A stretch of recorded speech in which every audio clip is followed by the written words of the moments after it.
మీరు చూస్తుంది ఇక్కడ హుంసా గ్రామానికి వెళ్ళే దారిలో ఇదంతా కూడా పంట పొలాలు. అయితే గత 3 రోజుల నుంచి కూడా ఈ వరద ఏదైతే మంజీరా నిజాం సాగర్ గేట్లు ఎత్తడం వల్ల మంజీరాకు సంబంధించిన నదీ పరివాహక ప్రాంతం అంతా కూడా పూర్తిగా వరదలతో మునిపోయిన పరిస్థితి కనిపిస్తూ ఉంది. అయితే ఈ 3 రోజుల నుంచి కూడా అసలు ఇక్కడ కనీసం వెళ్ళడానికి కూడా దారి కూడా లేని పరిస్థితిలో ఈ రోజే ఇక్కడ కొద్దిగా వరద అక్కడం జరిగింది. మేము మా ప్రాణం కాపాడుకోవాలన్నట్టు మేము వచ్చినాం, కానీ ఏ విషయం గురించి కూడా ఆలోచన చేయలేము.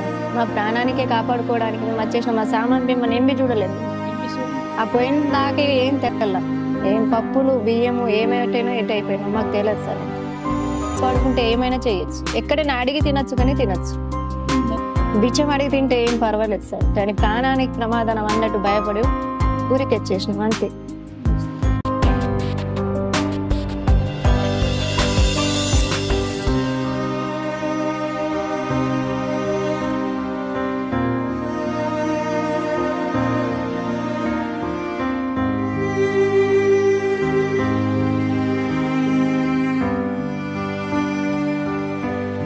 వేల ఎకరాల పంట పొలాల ఈ వరదకి మొత్తం పంట నష్టము అయిపోయిందని చెప్పేసి కూడా చాలా మట్టుకు చాలా ఆవేదన వ్యక్తం.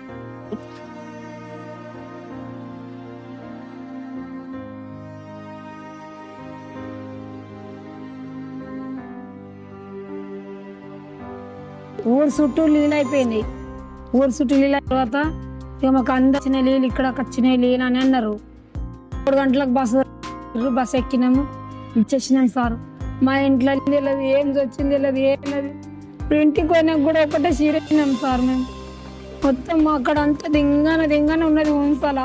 పిల్ల తల్లి నిండు మనిషిగో ఆమె పిల్ల తల్లి మొత్తం అది అన్నీ ఏం కూడా లేదు మంచిగా.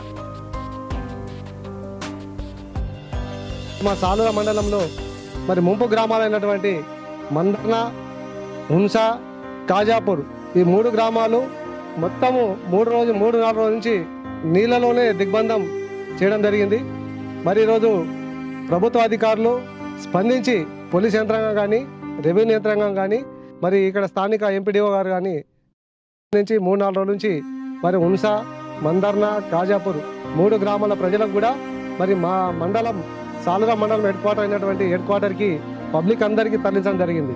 మరి అక్కడ శిబిరాలు ఏర్పాటు చేసి మరి పబ్లిక్ అందరికీ భోజనాలు కానీ, వైద్య సదుపాయం కానీ ఈ విధంగా చేకూర్చడం జరిగింది. మరి ఈరోజు